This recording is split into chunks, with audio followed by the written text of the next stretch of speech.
between atoms of two different nature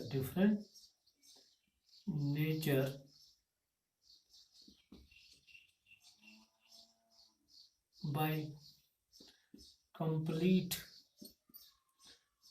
transfer of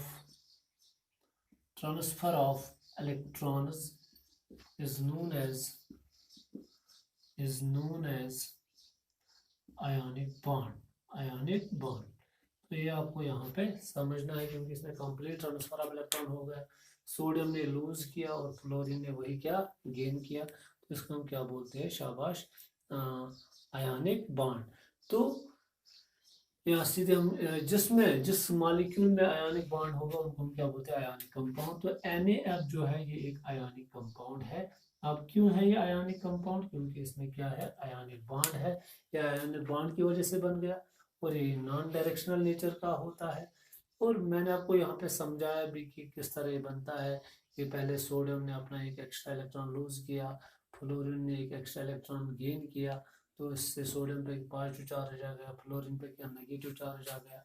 तो फिर यही चार्ज स्पीशीज आपस में क्या नज़दीक आते हैं, तो उसको हम क्या बोलते हैं, जब ये आपस में नज़दीक आते हैं तो ये एक 3 डायमेंशनल और रिजिड स्ट्रक्चर बनाते हैं, जिसको हम क्या बोलते हैं, हम ये भी बोल सकते हैं 3 डायमेंशनल फिक्स्ड ज्योमेट्री की तरफ फिर ये बिहेव करते हैं। एक फिक्स्ड ज्योमेट्री पैटर्न पे ये आपस में जुड़ जाते हैं। कौन, शाबाश, ये कैटायंस और एनायंस, और एक लैटिस बनाते हैं। और लैटिस बनाने के वक्त भी क्या एनर्जी बाहर निकलती है, उसको हम क्या बोलते हैं, लैटिस एनर्जी।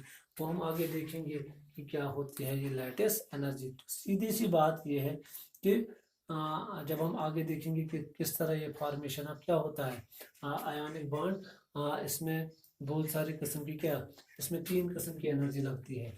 आयनिक बॉन्ड बनाने के लिए कितने किस्म की एनर्जी लगती है, 3 किस्म की एनर्जी लगती है।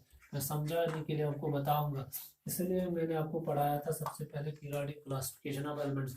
अगर आप उस चैप्टर को उन लेक्चर्स को एक और मर्तबा देखेंगे तो आपको अच्छी तरीके से समझ आएगा।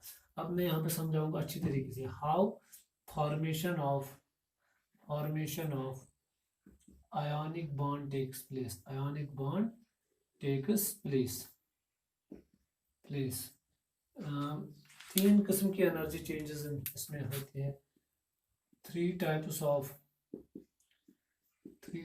Of energies are involved in the formation of ionic bond। आयनिक बॉन्ड को बनाने के लिए कितने किस्म की एनर्जीज इन्वॉल्व होती है, 3 किस्म की। सबसे पहले क्या होती है, आयोनाइजेशन एनर्जी। दूसरा क्या होता है, इलेक्ट्रॉन एफिनिटी। और तीसरा क्या होता है, शाबाश, तीसरा होता है लैटिस एनर्जी। ये तीनों क्या होती है, एनर्जीज, चाहे इलेक्ट्रॉन एफिनिटी हो, चाहे लैटिस एनर्जी हो, चाहे आयनाइजेशन एनर्जी हो।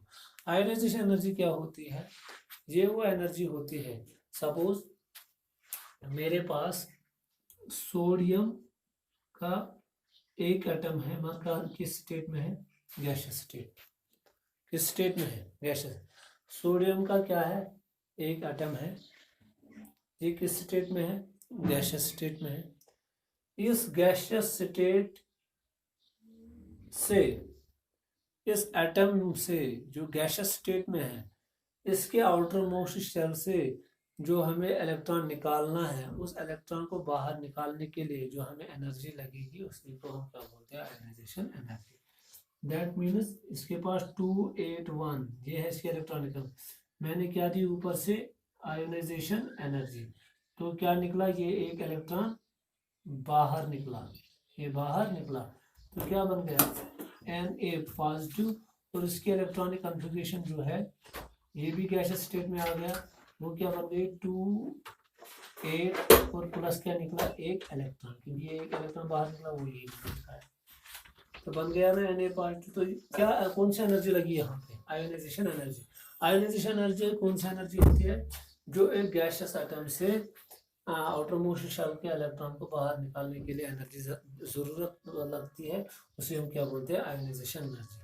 दूसरा क्या होता है, इलेक्ट्रॉन एफिनिटी। फिर मैंने आपको समझा फ्लोरीन, इसके पास 2 और 7, इसने क्या किया, इलेक्ट्रॉन को गेन किया। इलेक्ट्रॉन एफिनिटी वो एनर्जी होती है जो निकलती है जब एक नॉन मेटेलिक एलिमेंट क्या एक एक्स्ट्रा इलेक्ट्रॉन गेन करता है। एक एक्स्ट्रा इलेक्ट्रॉन गेन करने पे भी क्या एनर्जी बाहर निकलती है, तो उसको हम क्या बोलते हैं, शाबाश, electron affinity. The energy released during the addition of electron by an electronegative atom. तो यहाँ पे क्या बन गया, एफ नेगेटिव, तो इसका क्या आ गया, 2 और 8। तो ये 2 8, ये 2 8, दोनों ये जो है ये भी गैसियस स्टेट, ये भी है। दैट मीन्स एक गैसियस स्टेट में आपको एक एलिमेंट लेना है, फिर उस गैसियस स्टेट में आपको उसको क्या करना है, एक इलेक्ट्रॉन को ऐड करना है। इलेक्ट्रॉन ऐड होने के वक्त भी क्या एनर्जी निकलती है, उसको हम क्या बोलते हैं, शाबाश। तो यहाँ से क्या निकलेगी, यहाँ से क्या निकलेगी, एनर्जी। उस एनर्जी को हम क्या बोलते हैं, इलेक्ट्रॉन एफिनिटी। अब क्या बन गया, F negative gaseous state, Na positive gaseous state. इसके बाद अब 3 डायमेंशनल सॉलिड स्ट्रक्चर बनाना है, हमें सॉलिड कंपाउंड बनाना है। तो उसके लिए हमें क्या करना है, इन दोनों को आपस में नजदीक लाना है। That means Na positive gas plus क्या, शाबाश, F नेगेटिव गैस। जब ये आपस में नजदीक आते हैं तो वहां पे क्या बन जाता है, NaF, जो क्या होता है, जो सॉलिड होता है। और क्या निकलती है यहाँ पे, डेल्टा E, वही क्या होती है, वही लेटेस्ट एनर्जी होती है। जब दो अपोजिटली चार्जड आयन्स क्या शाबा आपस में नजदीक आते हैं और इलेक्ट्रोस्टैटिक फोर्स ऑफ अट्रैक्शन की वजह से जुड़ जाते हैं, तो उस टाइम एक 3 डायमेंशनल रिजिड स्ट्रक्चर बन जाता है। उसको हम लैटिस बोलते हैं। क्योंकि लैटिस बन गया, 3 डायमेंशनल स्ट्रक्चर बन गया, उसके द्वारा एनर्जी निकली, उस एनर्जी को हम क्या बोलते हैं, लेटेस्ट एनर्जी। तो ये होती है। और एक एनर्जी चेंज इसमें इन्वॉल्व होती है, उसको हम बोलते हैं heat of enthalpy of atomization. पहले हमें क्या करना, यहाँ ये हम बोलते हैं सब्लिमेशन एनर्जी भी हमें इसके लिए जरूरत लगती है। वो हम आगे जाके देखेंगे जब हम बॉर्न-हैबर साइकिल पढ़ेंगे। तो ये था ऑल अबाउट कि किस तरह ये बनते हैं, कि आयनिक बॉन्ड कैसे बनता है। अब क्योंकि मैंने आपको बताया ये एक simple electrostatic force of attraction होता है, कौन, आयनिक बॉन्ड। एक सिंपल, इसमें कोई डंडी दिखाने की जरूरत नहीं पड़ती। जिस तरह हमें HCl के बीच में डंडी दिखाने की जरूरत पड़ती है, यहाँ पे आयनिक बॉन्ड डंडी दिखाए हम Na और Cl के बीच में ये नहीं रख सकते, क्योंकि ये क्या होता है, ये इलेक्ट्रोस्टैटिक फोर्स ऑफ अट्रैक्शन होता है। तो यहाँ पे डंडी दिखाने की जरूरत नहीं होती है।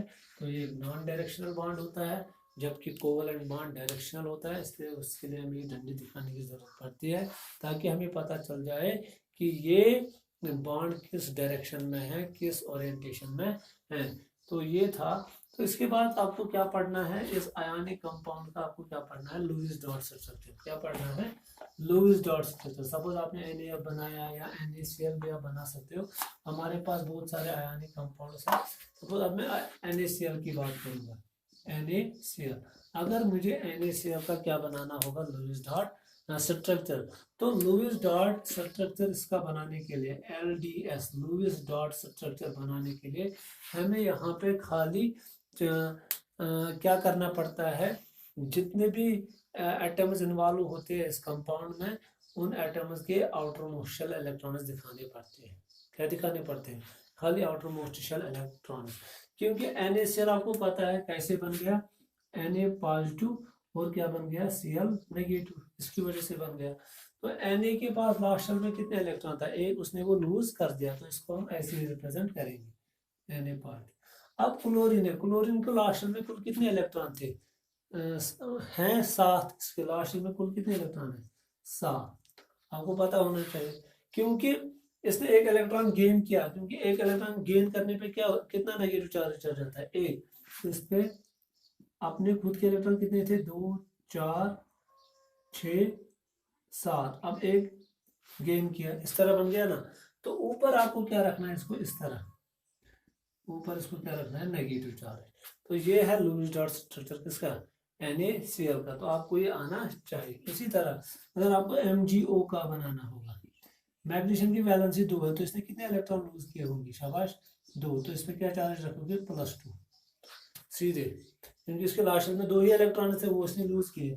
अब ऑक्सीजन, ऑक्सीजन के लास्ट शेल में कितने इलेक्ट्रॉन होते हैं? 6, 1 2 3 4 5 और 6। और कितने होने चाहिए लास्ट शेल में? क्योंकि इसने 2 क्या किए हैं? गेन। अब 2 इलेक्ट्रॉन गेन किए तो इस पर कौन सा चार्ज आ जाएगा? -2। तो इस तरह बना सकते हो। तो ये है क्या, शाबाश। अगर आपको ये समझना होगा अच्छी तरीके से तो आप ऐसे भी समझ सकते हो। मैग्नीशियम, मैग्नीशियम के लास्ट शेल में कुल कितने इलेक्ट्रॉन्स थे? 2। अब कौन आ गया? ऑक्सीजन, ऑक्सीजन के लास्ट शेल में कुल इस तरह, ऑक्सीजन के लास्ट शेल में कुल कितने इलेक्ट्रॉन्स है? 6, 5 और 6, है ना। तो अब क्या करता है, ये इसको 1 इलेक्ट्रॉन देता है और ये इस तरह देता है। तो क्या बन गया यहाँ पे? इसने कितने इलेक्ट्रॉन लूज किए? 2। तो क्या बन गया? Mg+2। और क्या बन गया? 1 2 3 4 5 6 7 8। और क्या आ गया इसमें? -2। तो ये है क्या, शाबाश, लुईस डॉट स्ट्रक्चर। आप किसी का भी बना सकते हो, सपोज KCl का बना सकते हो, शाबाश। AlCl3 का भी बना सकते हो। और AlCl3 में जब हम देखते हैं तो इसका वो सेंट्रल एटम का जो होता है वो आगे जाके बताएंगे। एल्युमिनियम क्या करता है यहाँ पे? एल्युमिनियम की 3 वैलेंसी होती है। कितने क्लोरीन उसको देता है? 3 क्लोरीन को, क्योंकि हर क्लोरीन के पास 7 इलेक्ट्रॉन होते हैं हर। तो इसने इसको 1 दिया, इसने इसको दिया 1, इसने इसको दिया 1। तो खुद पे कितने चार्ज आ जाएंगे? 3 Al+3। तो और क्या बन जाएगा? Cl Cl Cl। 1 2 3 4 5 6 7 8 negative. 1 2 3 4 5 6 7 8 negative. 2 3 4 5 6 7 8 negative. इस तरह बना सकते हो, क्योंकि यहाँ पे डंडे दिखाने की जरूरत नहीं है। तो ये है चक्कर यहाँ पे कि किस तरह ये बन जाते हैं। तो ये था लुईस डॉट स्ट्रक्चर किसका? शाबाश, आयनिक कंपाउंड्स का। अब इसमें रह गया प्रॉपर्टीज ऑफ आयनिक कंपाउंड्स, वो हम कल पढ़ेंगे इंशाल्लाह। आज के लिए बस इतना।